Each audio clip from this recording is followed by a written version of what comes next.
හොඳයි.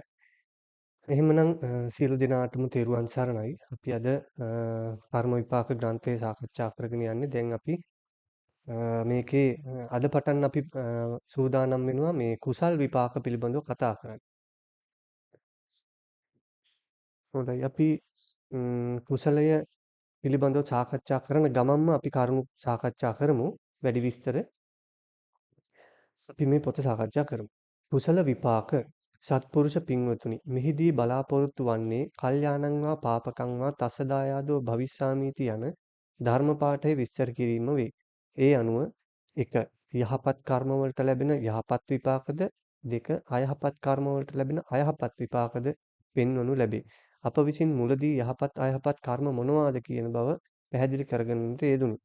දැන් අප මේ කර්මයන්ගේ විපාක දක්වන්නේ යහපත් කර්ම අතර මුලින්ම සඳහන් කළේ ත්‍රිවිධ පුණ්‍ය ක්‍රියා ධර්ම වේ. ත්‍රිවිධ පුණ්‍ය ක්‍රියා නම් දාන, සීල, භාවනා වේ. ඒ අනුව අප මුලින් පළමුව දාන විපාක දක්වන්නෙමු. එතකොට මෙතෙන් පටන් දානය, ඒ කියන්නේ බොහෝ විට මේ දානය කියලා කියන්නේ මොන මොන දානද? ඒවයින් ලැබෙන්නේ මොන මොන විපාකද? ඔක්කොම සාකච්ඡා කරන්නයි බලාපොරොත්තු වෙන්නේ. මලක් හරි කවුරු හරි පූජා කරනවා නම් ඒකේ පවා ආනිසංසයක් තියෙනවා. ඒකත් දානයක් තමයි. දානේ ආනිසංස.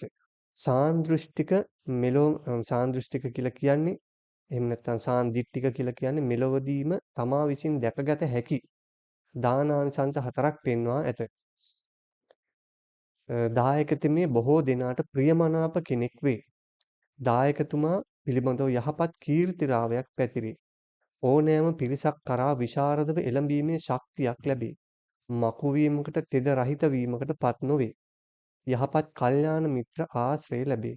දැන් ඔය කියලා කියන්නේ දානයක් මොකක් හරි තමන් දුන්නාම ඒ දානේ මෙලොවදීම තමන්ට ලැබෙන විපාක පිළිබඳව පමණයි මේ කතා කරන්නේ. සසරේ ඉදිරියට යන ඒවා ගැන නෙමෙයි. ඒ කියන්නේ දැනගන්න ඕනේ යම්කිසි කෙනෙක් මේ ජීවිතයේදී දානයක් දුන්නොත් මේ ජීවිතයේදීම විපාක ලැබෙනවා ඒක. ඒකාන්තයෙන්ම ලැබෙනවා. ඒ කියන්නේ කුසලයේ විපාක දෙන්නට සුදුසු අවස්ථාව එළඹුණ හැම අවස්ථාවක කුසලයේ විපාක ලැබෙනවා. අපි කලිනුත් සඳහන් කළා මේ ජීවිතේ කරන කුසල් වලින් ditta ධම්ම වේදනීය වශයෙන් ඒකට කියන්නේ ditta ධම්ම වේදිනිය. ඒ කුසලයේ මේ ජීවිතේදීම පරිසම් දෙනවා. කුසලයක් කළත් එහෙමයි අකුසලයක් කළත් එහෙමයි. යම්කිසි කොටසක් මේ ජීවිතේදී විපාක ලැබෙනවා. ඒ විපාක දෙන්නට සුදුසු අවස්ථාව නොලැබුණහොත් ඒක අහෝසි වෙලා යනවා. එහෙම නැත්නම් කොහොමත් අපිට විපාක විඳින්න වෙනවා. මොකද අපි කරන කර්ම වලටම තමයි අපි විඳවන්නේ. කවුරුත් කරන දේවල් වලට නෙමෙයි. ඊට පස්සේ සඳහන් කරනවා එසේම දානානිසංස සූත්‍රයට අනුව ගිහි ධර්මයන්ගෙන් නොපිරිහුණු කෙනෙක් වන බව දක්වා ඇත. අඛණ්ඩව සිල් ආදී ගුණ පන්සිල් ආදී ගුණ රකින්නකු යන අර්ථයි. තවද මරණින් මතු සුගති ලෝකයේ ඉපදීමටද මෙම දානමය පින්කම හේතු වන බව පෙන්වා දී ඇත. දානාසංස සූත්‍රය පෙන්වලා දෙන එකක්. පින්වතුනි තවද සත්පුරුෂ දාන පහක් ඇති අතර එහි විශේෂ විපාක සත්පුරුෂ දාන සූත්‍රය අනුව මෙසේය. මේ සත්පුරුෂ දාන සූත්‍රයේ සඳහන් වෙන දෙයක්. දානානිසංස පහක් සඳහන් වෙනවා. ශ්‍රද්ධාවෙන් දන් දීම හේතුවෙන් විශිෂ්ට රූප සම්පත් ලැබෙනවා. එබැවින් ශ්‍රද්ධාවෙන්ම දන් දෙත්වා. සකස් කොට දන් දීම හේතුවෙන් කීකරු දූ පුතුන් අඹදරුවන් ස්වාමි පුත්‍රයන් දැසි දාස ආදීන් ලැබේ. එබැවින් දින දෑ සකස් කොට දීමට පුරුදු වන්න. ආගන්තුක දාන, ගමික දාන, දුර්භික්ෂ දාන ආදී සුදුසු කල්හි දන් දීම වෙනුවෙන් තරුණ වයසේදී බොහෝ සැප සම්පත් ලැබෙනවා. ලෝභයකින් තොරව දන් දීම හේතුවෙන් හොඳ ආහාර පාන, යාන වාහන, ගේ දොර ආදිය පරිභෝජනය කිරීමට සිත් නැමෙනවා. ලැබෙන දේ පරිභෝග කිරීමට සිත් නැමෙනවා. ලෝභයෙන් තොරව දන් දීමට හේතු වෙනවා. තමාද අන් අයද වෙහෙසටපත් නොකොට ධාර්මික වස්තුවෙන් දන් දීම හේතුවෙන් මතු ලැබෙන සම්පත් ගින්නෙන් ජලයෙන් සොර සතුරන්ගෙන් අකීකරු දූ දරුවන්ගේ විනාශ වී තමාට අහිමි නොවේ. ලැබෙන සම්පත් සුරක්ෂිත වේන කියලා කියලා තියෙනවා. ඇමති කෙනෙක් හිටියා.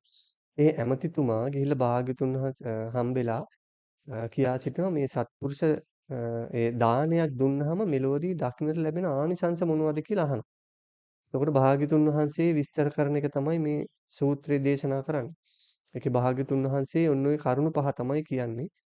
මෙයා කියනවා මේ ජීවිතේදී පළවෙනි කරුණු හතර මේ ජීවිතේදීම ලැබෙන බව පේන්න තියෙනවා.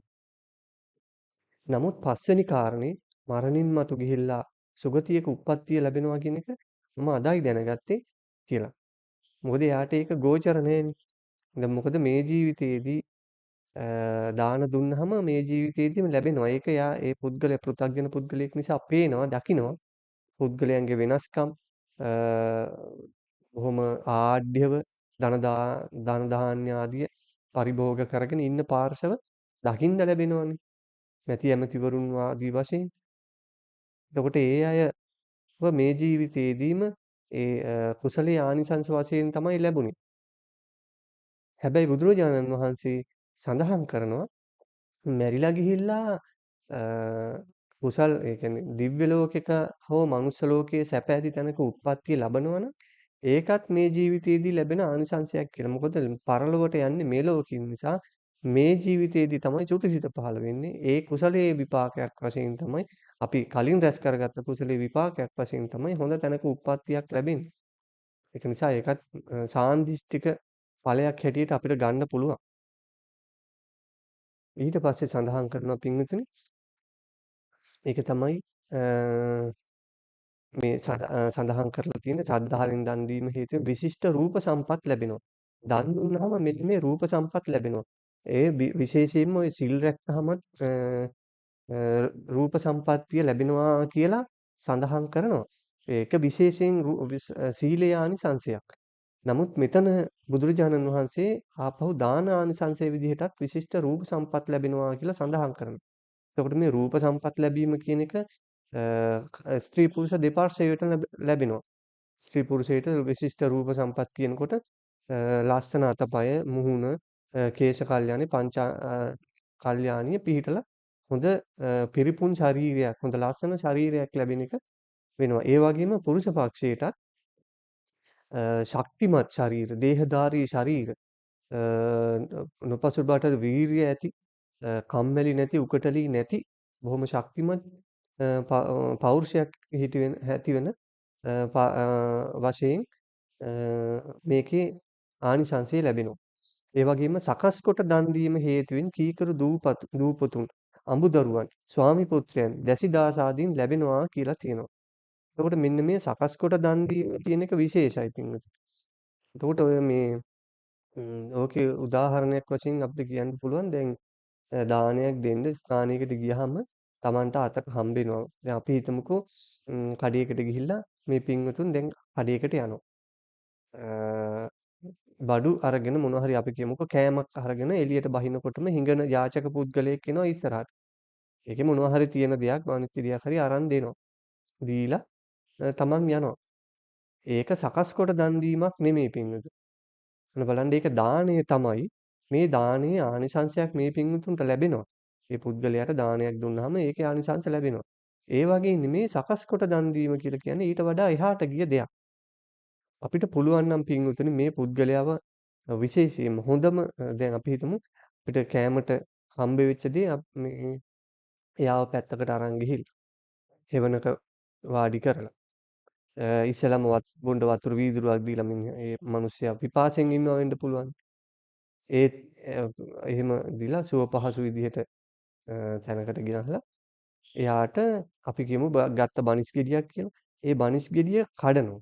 කඩලා එයාට කන්න දෙනවා. එහෙම නැත්නම් බත් එකක් නම් එයාව සුදුසු අපි හිතමු බත් පාර්සලයක් තමයි අපි ගතේ තියෙන්නේ. ඒ පාර්සලේ අපි යාව කොහේ හරි තියාගෙන තැටියක් හෝ පිඟානක් වගේ දෙයක් දීලා ඒක බත් එක දිගෑරලා එයාට දුන්නොත් ඒක සකස් කොට දන් දීමක් බවට පත් වෙනවා. හොඳද? ඒ වගේම පින්විතුනි ඔය සකස් කොට දන් දීම කියන එකට තමන්ගේ දැන් අපිට වැඩ තියෙනවා වෙන්න පුළුවන්. ඒ වැඩේ පොඩ්ඩක් පස්සට දාලා මේ කුසලයේ කරගන්නවා නම් අර වැඩේ කළාට වඩා කුසලයක් සිද්ධ වෙනවා. ඒකේ විපාකය මහත්ඵල මහානිසංස වෙන්න ඉඩ තියෙනවා. ඒක නිසා සකස් කොට දන් දෙන්න කවුරුත් මතක තියාගන්න ඕන. දැන් ඒ වගේම අපිට ඔయిత වඩා එහාට ගියොත් අපි බලමු මොකක් වගේද කරන්න පුළුවන්. ඒ පුද්ගලයා බඩගින්නේ ඉන්නේ කියලා දැනගත්තොත් අපි කරන වැඩේ එහෙනම් එන්න යන්න කියලා මොකක් හරි ආපන ශාලාවකට එක්කරන් ගිහිල්ලා Tamanට පුළුවන් විදිහට ඒ පුද්ගලයාව ඉන්දවලා කණ්ඩක් දීලා තව මොන හරි බොන ಜಾති දීලා දියර ಜಾති ඒ පුද්ගලයාට වියදමකුත් දීලා එහෙම යන්න පුළුවන් නම් හොඳද? ඒක සකස් කොට දන් දීමක් බවට පත් වෙනවා. මේ ඒක අපිට අතින් වියදම් වෙන්නේ බොහොම ටිකයි. නමුත් ඒක සසරේදී ලැබෙන්න ගත්තාම සිය දහස් ගුණයෙන් ලැබෙනවා. ඒක නිසා කවුරුත් සකස් කොට දන් දීමට පුරුදු වෙන එක වහම වටිනවා. ඒ වගේම පින්වතුනි ඔය සකස් කොට දන් දීම කියන එකට වීරිය මුසු වෙන්න ඕනි. සකස් කොට දන් දෙනකොට වීරිය අ, මිශ්‍ර වෙන්න ඕනේ ඔය දාණයට.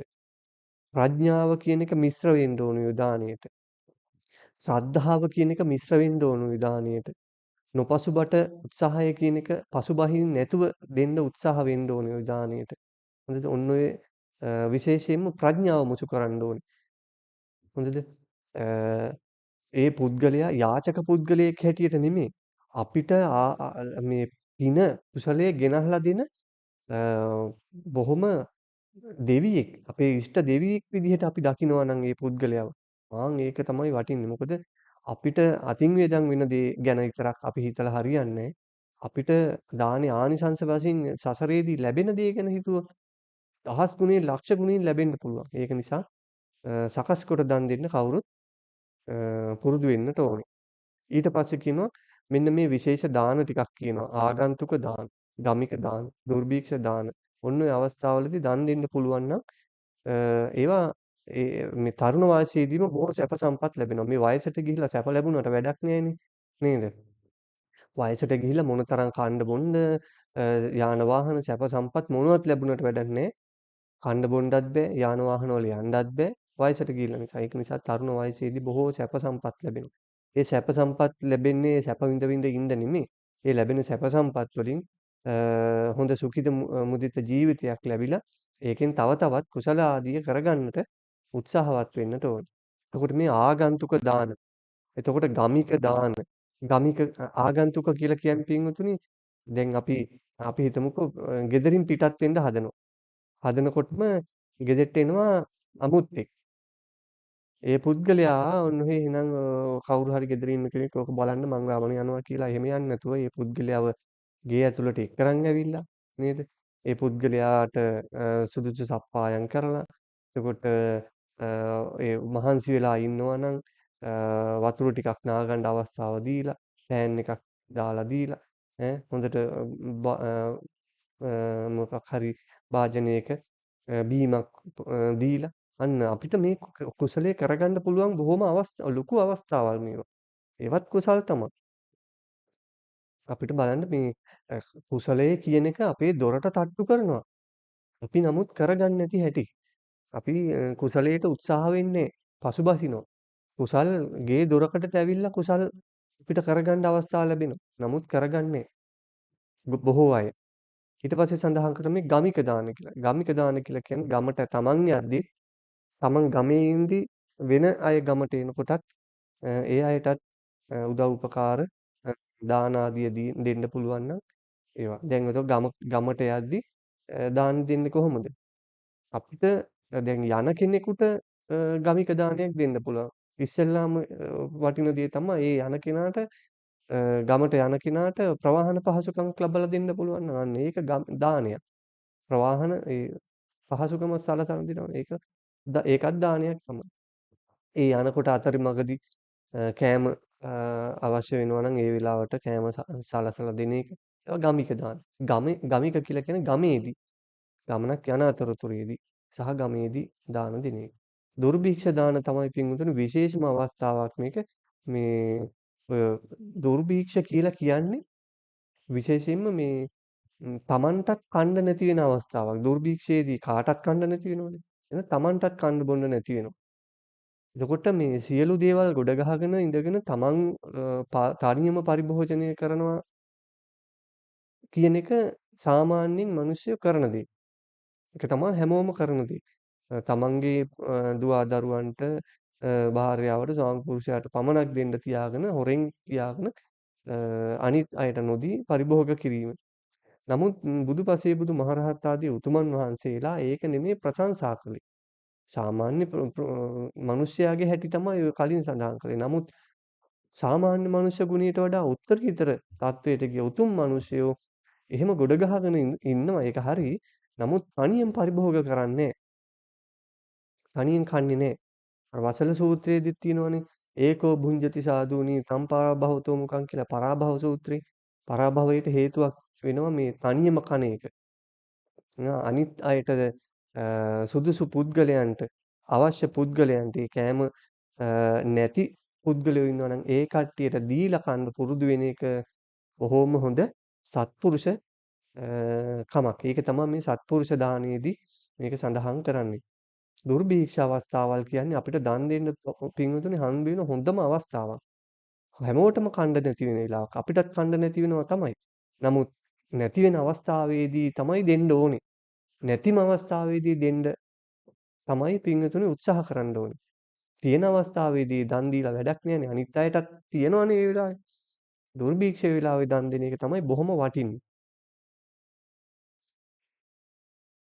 ඒ අවස්ථාවේදී මේ බලන්න තරුණ වයසේදී බොහෝ සැප සම්පත් ලැබෙනවා කියලා කියන්නේ ඔය මේ එක කාරණයක් විතරයි ඔය කියන්නේ.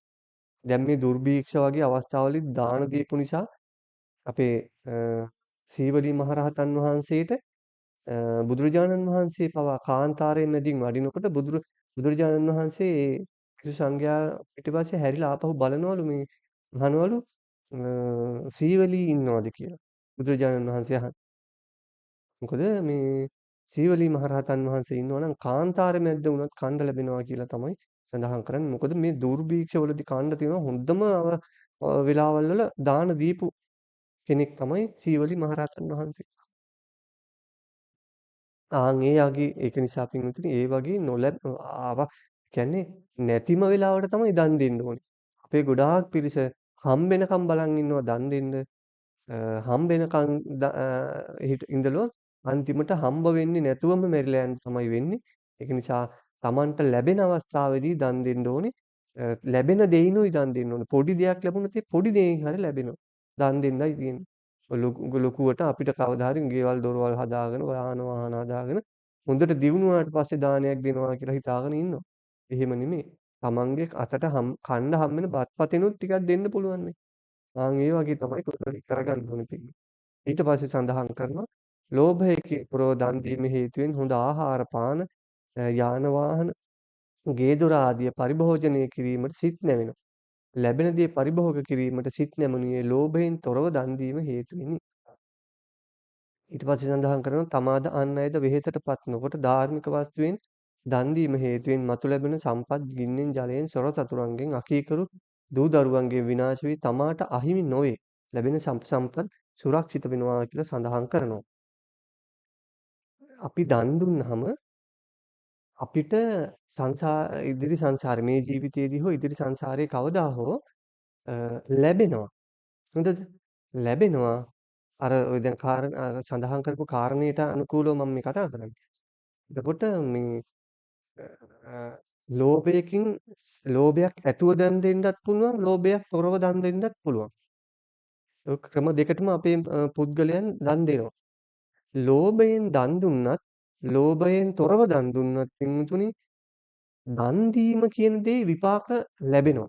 Taman දන් දුන්නොත් ආහාරයක් Tamanට සසරේදී ආහාර ලැබෙනවා. Taman ජලය දන් දුන්නොත් ජලය ලැබෙනවා. වස්ත්‍ර දන් දුන්නොත් වස්ත්‍ර ලැබෙනවා. පාවහන් දන් දුන්නොත් පාවහන් ලැබෙනවා.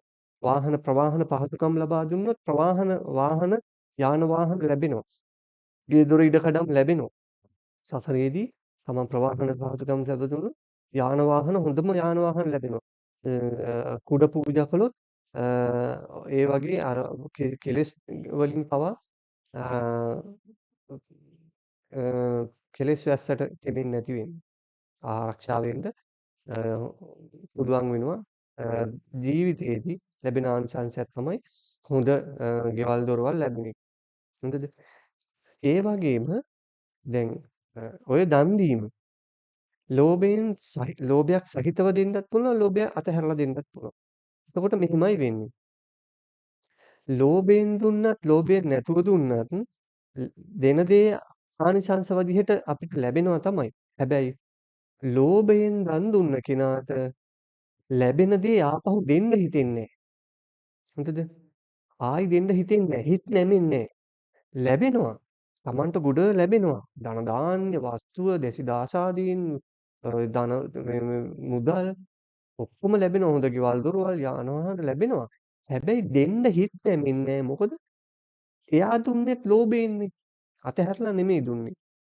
එතකොට මොකද වෙන්නේ? ලැබෙන දේට විපාක වශයෙන් අපිට ලැබෙනවා. මේ දුන්න දේට විපාක වශයෙන් ආපහු අපිට ලැබෙනවා. හැබැයි ඒ ලැබීම තුලින් නැවත කුසලයක් කරගන්නේ නැති නිසා ආයි සංසාරේ ලැබෙන්නේ නැහැ. එතනින් තමයි එච්චරයි එතනින් ඉවරයි. ආයි ලැබෙන්නේ නැහැ. මොකද ඒ දුන්න කුසලයට ලැබුණා ලැබෙන එක ආයි දුන්නේ නැහැ. එතනින් එයා ඒ પરම්පරාව කුසල પરම්පරාව කැඩුවා. ඒක නිසා ලැබෙන්නේ නැහැ. එතකොට අර දෙවනි පුද්ගලයා ලෝභය අතහැරලා දන් දෙන කෙනා ඒ පුද්ගලයාටත් අර කිව්වා වගේම සසරේදී එයාටත් හම්බ වෙනවා. හොඳට යාන වාහන, ගෙවල් දොර ඉඩකඩම්, ධන ධාන්‍ය ලැබෙනවා. එයා ඒ කුසලයේ නැවත කුසල් උපදවා ගන්න නැවත නැවතත් දන් දෙනවා. ඒක තමයි ඔය කුසලයේ කරගන්න ඕන විදිහ. හරිද? අතහැරීමෙන් දන් දෙන්න කියලා අපි නිතරම කියන්නේ පින්වතුනි මේ අ කාටවත් ලැබෙන්න ඕන නිසාවත් අපිට ලබා ගන්න ඕන නිසාවත් නෙමෙයි. අතහැරලා දන් දුන්නාම තමයි නැවත දානයක් දෙන්න ලැබෙන දෙයින් ආපහු දන් දෙන්න හිත නැමෙන්නේ. ඒක නිසා දන් දෙනකොට මේ ලෝභ හිතින් ලෝභෙන් අනේ මේක මගේ දෙයක් මෙහෙම කියලා එහෙම හිතාගෙන දන් දෙන්න එපා. මේක ස්වභාවයෙන් මේක මගේ ළඟ තිබුණත් ඔය දේ නැති වෙනවනේ. ඒක නිසා දන් දෙන එක හොඳයි කියලා. අතහැරීමෙන් යුතුව දන් දෙන්නයි ඕනේ.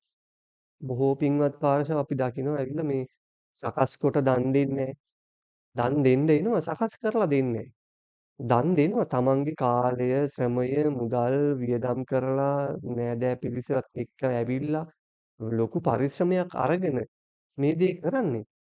නමුත් කුසලය සම්පූර්ණ කරගන්නේ. ඒ අය අර අතහැරලා දන් දෙන්නේ. එතකොට සසරේ ආපහු දන් දෙන්න හිතෙන්නේ නෑ. ලැබෙනවා. ඒ ලැබෙන දේ කාලා බීලා වියදම් කරලා ඉවර කරනවා. එතනින් ඉවරයි. ආයි ලැබෙන්නේ නෑ. ඒක නිසා පින්වතුනි අ ඒක නිසා දන් දෙනකොට ලෝභ හිත අතහැරලා දන් දෙන්න පුරුදු වෙන්න ඕනේ. සත්පුරුෂ පින්වතුනි තවත් දාන හතරක ආනිසංස ධර්මයේ සඳහන් වේ. තමාගේ ධනයෙන් දන් දෙන අතර අන්‍යයන් ඊට සහභාගී කර නොගනි. ඒ හේතුවෙන් ඒ අයට මතු භෝග සම්පත් ලැබෙන අතර පරිවාර සම්පත් නොලැබී යනවන්න බලන්න. මේ තමන් කුසලයක් කරනකොට පින්වතුනි අන්‍ය අයත් ඒකට සහභාගී කරගන්න ඕනේ. හොඳද? සහභාගී කරගත්තාම එයාට මෙන්න මේ පරිවාර සම්පත්තිය, පිරිවර සම්පත්තිය කියන එක ලැබෙන්න හේතු වෙනවා. මොකද එයා තනියෙන් කුසලයේ කළේ නැහැ. අනිත් අයවත් කුසලයට සම්බන්ධ කරගත්තා. ඒකෙන් ඒ අනිත් පාර්ශවයන්ටත් කුසලයට ඒගොල්ලන්ගේ ජීවිතවල කුසලයක් අ ජනිත කරගන්න පුළුවන්කම ලැබෙනවා.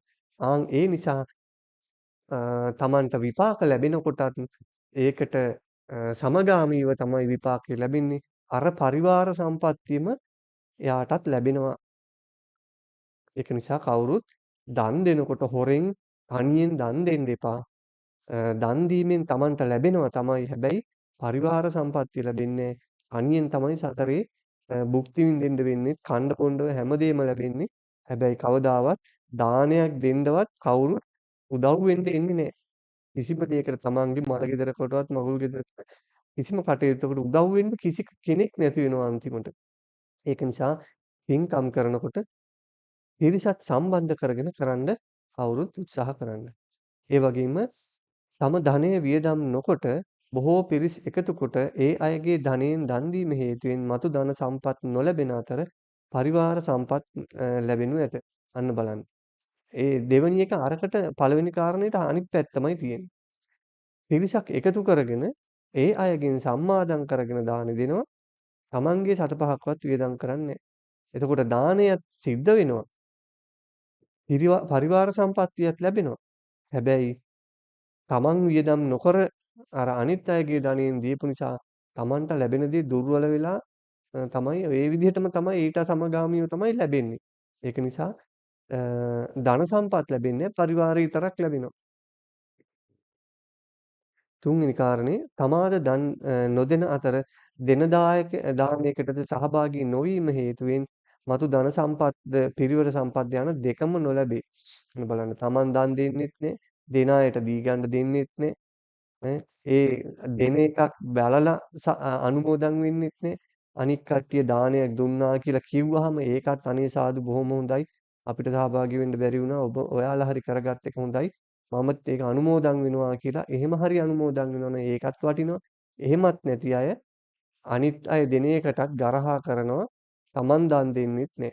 එතකොට ඔය විපාකයට වශයෙන් ලැබෙන්නෙත් ඊට සමගාමීවම තමයි දානෙට තමන්ට ලැබෙන්නෙත් නෑ, පිරිවර ලැබෙන්නෙත් නෑ. ඊළඟ කාරණේ ඒකටම හාත්පස වෙනස් එකක්. තම ධනයද යොදා අන් අයද ඊට සහභාගී කරගෙන දෙන දානයේ හේතුවෙන් මතු ධන සම්පත්ද පරිවාර සම්පත් යන දෙකම ලැබෙනු ඇත. ඒක නිසා ඔන්න ඔය හතරවෙනි කාරණේ තමයි පින්වතුනි අපි දානයකදී විශේෂයෙන්ම දානයක් දෙනකොට සිල් රකින්නකොටත් එහෙමයි. ඔය දැන් මේ දානය යටතේ කතා කරගෙන යන නිසා. නමුත් සීලය රැකීමේදීත් ඕකම තමයි අනිත් අයවත් එක් කරගෙන මේ සිල් ගන්න එන්න ඕනේ. අඩුම ගානේ පොය දවසකටවත්. හොඳද? පොය දවසට යනකොටත් අනිත් අය එකතු කරගෙන යන්න ඕනේ යන් සිල් ගන්න කියලා. දානයක් දෙනකොට මෙහෙමයි අපි දානයක් දෙන්න යන්නේ. ඕගොල්ලොත් එන්න පුළුවන් විදිහට සම්මාදම් වෙන්න කියලා. එතකොට ඒගොල්ලෝ පුළුවන් විදිහට ප්‍රවාහනයට සම්බන්ධ වෙනවා. එහෙම නැත්නම් පිරිකර පූජා කරන්න ඒගොල්ලෝ සම්බන්ධ වෙනවා. එහෙම නැත්නම් දානයට මොනවා හරි පූජා කරනවා. ওই වගේ සම්බන්ධත් වෙනවා. ඒක නිසා පින්වතුනි කුසල් කර්මයක් කරනකොට මෙන්න මේ හතරවෙනියට කියපු විදිහට තමනුත් දායක වෙලා අනිත් අයවත් දානයට සම්බන්ධ කරගෙන කරන්න කවුරුත් උත්සාහ කටයුතු කරන්නට ඕනේ. ශ්‍රද්ධාව අවදි කරගෙන නුවණින් යුක්තව එකඟ වූ නොවිසුරුන සිතින් දෙන පුංචි දෙයක් වුවද මහත් ඵල වන බව පෙන්වීමට අපදාන පාළියට අරුව කරුණු පෙන්වා දෙමු. ඊට පස්සේ සඳහන් කරන්නේ ධම්මවද අට කතාවේ සඳහන් වෙච්ච කාරණයක්. ඊට පස්සේ අපි තවත් ඉස්සරහට යනවා. දැන් මේ දානය පිළිබඳව අපදාන පාළියේ සඳහන් වෙන මේ සූත්‍ර පිටකයේ අපදාන පාළියේ සඳහන් වෙන යම්කිසි කතා වස්තු ටිකක් තමයි මෙතන ගෙනහැර දක්වන්නේ. අපි එකක් වගේ පෙළාටුවා වලින් බලමු. දැන් මෙතන සඳහන් කරලා තියෙනවා මෙන්න මෙහෙම. මල් පූජාවේ ආනිසංශ. පදුම හිමි, ඒ කියන්නේ පදුම බුදුරජාණන් වහන්සේ පෙර ජීවිතයකදී පදුමුත්තර බුදුරජාණන් වහන්සේ ප්‍රමුඛ මහා සංඝරත්නයට එක් පියුමක් ගෙන පූජා කළ පිණින් මල්පෙති ගණනට සක්විති රජව ඉපදුනා. 700 වතාවක් පෘථිවි රාජ්‍ය පාලනය කළා. අවසානයේ නිවන් සුව ලැබීමටද ඒ පින හේතු වූ බව පෙන්වා දෙනවා. එතකොට මේ පදුම බුදුරජාණන් වහන්සේ පදුම කියලා කියන්නේ නෙළුම් මලට. එතකොට මේ නෙළුම් මලක් පදුමුත්තර බුදුරජාණන් වහන්සේට පූජා කරලා තියෙනවා. මේ පෙර ජීවිතයකදී. එතකොට ඒ පිනෙන් ඒ මලේ පෙති ගානට සක්විති රජ වුණා කියලා. මේ මුළු ලෝකෙටම තනි රජෙක් සක්විති රජ කියලා කියනවා. 700 වතාවක් පෘථිවි රාජ්‍ය කළා කියන්නේ ලෝකේ පාලනය කළා. තව තවත් මේ රාජ්‍ය පාලන 700 වතාවක් කරන්න තිබුණාන්න බලන්න පින්වතුනි එක මලක් පූජා කරලා. එතකොට මේකෙත් ඔය දැන් අපි ඉදිරියේදී මේ පින්වතුන්ට සඳහන් කරනවා කොහොමද මේ එක මලක් පූජා කරලා ඔච්චර ආනිසංස ලැබෙන්නේ කියලා. ඒකට කර්මයට විපාක ලැබෙනකොට කර්මය කරගන්න ඕනේ කොහොමද කියන එක මත තමයි ඔක වෙනස් වෙන්නේ. විපාකය ලැබෙනවා 10000 ගුණී ලක්ෂ වාරයෙන් කෝටි වාරයෙන් දැන් මලක් හැටියට බලනකොට පූජා කළේ මල විතරයි. සක්විති රජභාවය කියන්නේ මලයි සක්විති රාජභාවයයි අතර බලනකොට කෝටි ප්‍රකෝටි ගාණෙන් ප්‍රමාණයෙන් විපාක ලැබිලා තියෙනවා. මලක් හැටියට බලනකොට. හරිද? ඒක නිසා දැන් එතෙන්දි මොනවද මූලික කරගත යුතු කරුණු කියන එක අපි ඉදිරියේදී සඳහන් කරනවා. එතකොට ඊළඟට සඳහන් කරනවා මේ තියුප්පල මාලිය හිමි විපස්සී බුදුරජාණන් වහන්සේට උපුල් මල් 3ක් පුදා කල්ප 91ක් දුගතියකට නොයන ලදී. අන්න බලන්න කල්ප 91ක් කියන්නේ මහා දීර්ඝ කාලයක්. ඒ කාලය තුලදීම කවදාවත් දුගතියකට ගියේ නැහැ කියනවා. දිව්‍ය ලෝකවලයි මනුෂ්‍ය ලෝකේ තමයි උප්පත්තිය ලැබලා තියෙන්නේ. තිරිසන් ලෝකේ අපායේ වැටිලා නැහැ. එතකොට මේ කුසලයේ විපාකය මලක් පූජා කළේ. පුල් මල් 3ක්. මල් 3ක් පූජා කළේ. ඒකේ විපාකය ප්‍රකෝටි ප්‍රමාණයකටත් වඩා කියන්න බැරි තරම් අසීමිතයි. මල් 3ක් හැටියට බලනකොට කල්ප 91කට පාය යන්නේ නැහැ කියන්නේ අනන්ත ප්‍රමාණයක් විපාකය දියුණු වෙලා අවසානයේ නිවන් දැකීමටත් මේ පිනම හේතු උපනිශ්‍රේ වුණා. හරිද? දැන් ඒකෙත් මොන සිතකින්ද පූජා කරන්න ඕනේ කියන එක මේ පූජාවල් සිද්ධ කරන්න ඕනේ කියන එකත් අපි ඉදිරියේදී සඳහන් කරනවා. ඊට පස්සේ මෙතන සඳහන් කරනවා සත්තුප්පල මාලක තෙරණිය පෙර ජීවිතයක සිඛී බුදුරජාණන් වහන්සේට මානෙල් මල් 7ක් එකඟ සිතින් නුවණ යොදා පිදූ පිනෙන් වාර 77ක් දෙදෙව් ලොවට අධිපති සක්දෙවිඳුගේ බිරිඳ වී උපන්නාය. ඒ මලේ පාට හා සුවඳ ඇයට හැම ජීවිතයකදීම ලැබුණු අතර අවසානයේදී නිවන් දැකීමටද මේ පින උපනිශ්‍රේ වුණා කියලා සඳහන් කරනවා. බලන්න මේ කොයිතරම් හරීම මේ අහනකොටත් අපේ හිත හරියට මේ පිනා යනවා.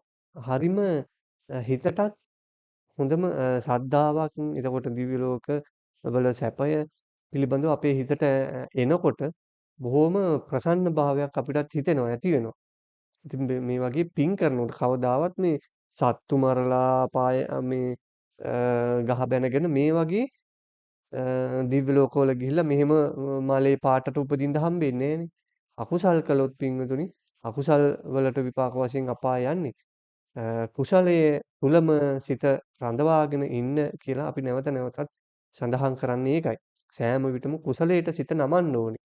එතකොට තමයි මේ කුසල් කරගන්නට හිත නැමෙන්නේ. මේ පූජා කරන්නේ මහණෙල් මල් 7ක්. නමුත් ඒක පූජා කරන්න පින්වතුනි එකඟ සිතින් එකඟ සිතින් කියනකොට මෙතන සඳහන් කරනවා මේ සිතේ ඒකාග්‍රතාවය කොහොමද තියෙනවා. නමුත් බොහෝම කවදාවත් මේ එකඟ සිත කියනකොට ඒ සිත අපරාධමේ මල් කියලා හිතට නැගෙන්න නැතුව ඇති. නේද? එහෙම හිතුණා නම් මේ කුසලයේ ආනිසංස ලැබෙන්නේ එකඟ සිත කියන්නේ ඒකයි මොන්නම වෙලාවකටවත් මේ හිත පස්සට යන්නේ නැහැ. හිත පස්සට ගිහිල්ලා මේක මෙහෙම කරන එකේ වැඩක් වෙයිද? ඈ බුදුරජාණන් වහන්සේට මල් පූජා කරන එක ඇති වැඩක් තියනවාද? ඕවා ආදී වශයෙන් හිතන්න ගියොත් එහෙම අර කුසලයේ ආනිසංස නැති වෙනවා. ඒක නිසා එකඟ සිතින් පුදනවා කියන එක සිත පසු නොබාසා කරන්නට ඕනේ. ඊළඟ කාරණේ තමයි පින්වතුනි නුවණ යොදා පිදූ පිනින් වාර 77ක් දෙදෙව්ලොවට අධිපති සක්දෙවිඳුගේ බිරිය උපන්නා. එතකොට මේකේ විශේෂ කාරණේ තමයි පින්වතුනි අපිට සඳහන් කරන්න තියෙන්නේ මෙන්න මේ නුවණ යොදා කියන එක. ඇත්තටම කුසලයක් කළද්දී නුවණ යොදලා තමයි කුසලය කරන්නට ඕනේ. නුවණ නොයොදා කරන්නටත් පුළුවන්. හරිද? ඒකත් අපි ඉදිරියේදී සඳහන් කරනවා නුවණ නොයොදා කරන විදිහත්. නුවණ යොදලා කරන විදිහත් සඳහන් කරනවා. ඒක නිසා මෙතෙන්දි මේ කෙටියෙන් සඳහන් කරන්නේ කුසලයක් කරද්දී නුවණ මුසු කරන්න ඕනේ. නුවණ යොදන්න ඕනේ. එහෙම කරපු කුසලයක් තමයි මේ තරම් විපාක ලක්ෂ කෝටි වාරයන් වැඩි වෙලා දෙන්න හේතු වෙන්නේ. අපි සඳහන් කළා ඉදිරියේදී මේ හිතක තියෙන කරන කුසලයේ කරගන්න එකේ මොකක්ද විශේෂත්වය? මෙන්න මේ නුවණ යොදා කිරීමේ තමයි විශේෂත්වය පින්වතුනි. හොඳද? දැන් මේ උඩින් සඳහන් කරපු ඒවායින් මේ එක මලක් පූජා කරලා මල් පෙති ගානට සක්විති රජ වෙනවා කියලා සඳහන් කරනවා. එතකොට මේ වෙනකොට අපි මේ මල් කොච්චර බුදුරජාණන් වහන්සේට පූජා කරලා ඇද්ද? නේද? මහා සෑයට කොච්චර මල් පූජා කරලා ඇද්ද? ඉතින් ඔය ගානට මල් පෙති ගානට පූජා කරපු ගානට සක්විති රජ වෙන්න ගියොත් එහෙම එතකොට මේ කොච්චර ප්‍රමාණයක් දෙනා බුදුරජාණන් වහන්සේට මල් පූජා කරනවද? එතකොට ඒ සෑම කෙනාම මලේ පෙති ගන්නට සක්විති රජකම ගන්න ගියොත් එහෙම මේ මුළු ලෝකේ ඉන්න සියලු දෙනාම සක්විති රජවරු පමණක් බවට පත් වෙන්න එපැයි. නේද? එහෙනම් එහෙම වෙන්න බෑනේ. බොහෝම කල්ප ගාන කල්පයකට විතර සැරයක් නේ ඔය සක්විති රජවරු පහළ වෙනවා කියන්නේ බොහෝම කාලයකට සැරයක්නේ. මුළු ලෝකෙටම තනි රජෙක්. බුදුරජාණන් වහන්සේලා නැති කාලවලදී. ඒක නිසා මේ සක්විති රජවල ක්‍රම ලැබෙන්න ඊළඟ කතාවේදී සඳහන් කළා කල්ප 91ක් දුගතික නොයා ඉන්නත් සක්‍ර දේවේන්ද්‍රයා වෙලා ඉපදෙන්නත් ඊළඟ කතාවේදී සඳහන් කළා සක්‍ර දේවේන්ද්‍රයාගේ බිරිඳ වෙලා උපදින්නත් හේතු වෙන්නේ මෙන්න මේ නුවණ යොදා කිරීම කියන කාරණයයි කියන එක තමයි අපි තේරෙන විදිහට අපි සඳහන් කරන්නේ. හොඳද? නැත්තම් මේ නිකම්ම මල් පූජා කරන අය ඉන්නවා. හේ පූජා කරන. නුවණ යොදන්නේ. නුවණ යොදා කිරීමෙන් තමයි කුසලයේ ආනිසංස වැඩි වෙන්නේ. ওই ලක්ෂ කෝටි වාරයෙන් ප්‍රකෝටි වාරයෙන් වැඩි වෙන්න හේතු වෙන්නේ පින්වතුනි. බුදුරජාණන් වහන්සේත් මේ නුවණ මුසු කිරීම කියන එක තමයි විශේෂයෙන්ම දේශනා කරලා තියෙන්නේ බුද්ධ ශාසනයේ විශේෂයෙන්ම බුද්ධ ශාසනයේ හැසිරෙන පින්වතුන් විදිහට මේ අර්ථයක් ලබා ගන්න ඕන නම් තමන්ගේ ජීවිතවලට මේ නුවණින් කටයුතු කිරීම කියන එක තමයි විශේෂයෙන් සඳහන් කරන්න තියෙන්නේ. හොඳයි. ඊළඟට සඳහන් කරනවා මේ තිකණිකාර පුප්පිය හිමි සුමේද බුදුරජාණන් වහන්සේට කිනිහිරියා මල් 3ක් පැහැදුණු සිතින් නුවණ යොදා පූජා කළ පිණින් 300 වතාවක් සක්විති රජ වුණා කියලා සඳහන් කරනවා. එතකොට මේ සක්විති රජ වෙන්න 300 වතාවක් මහා දීර්ඝ කාලයක් යනවනේ. එතකොට ඒ කුසලයේ විපාක දිගින් දිගට නැවත නැවතත් ජීවිතවලට දැන් මෙරි මෙරි ඉපදිනවා තමයි. කොච්චර මෙරි මෙරි ඉපදුනත් අර කුසලයේ නැවත නැවතත් විපාක දෙදී සසරේ ඉදිරියට Tamanට සැපම ගෙන දෙන කාරණයක් බවට පත් වෙනවා ඒ කුසලේ. එකනිකාර පුප්පිය හිමි. එකනිකාර කියලා කියන්නේ කනිකාර කියලා කියන්නේ පින්වතුනි කිනිහිරියා කියන එක. කිනිහිරියා මල් තී කියලා කියන කිනිහිරියා මල් 3ක් පූජා කළා.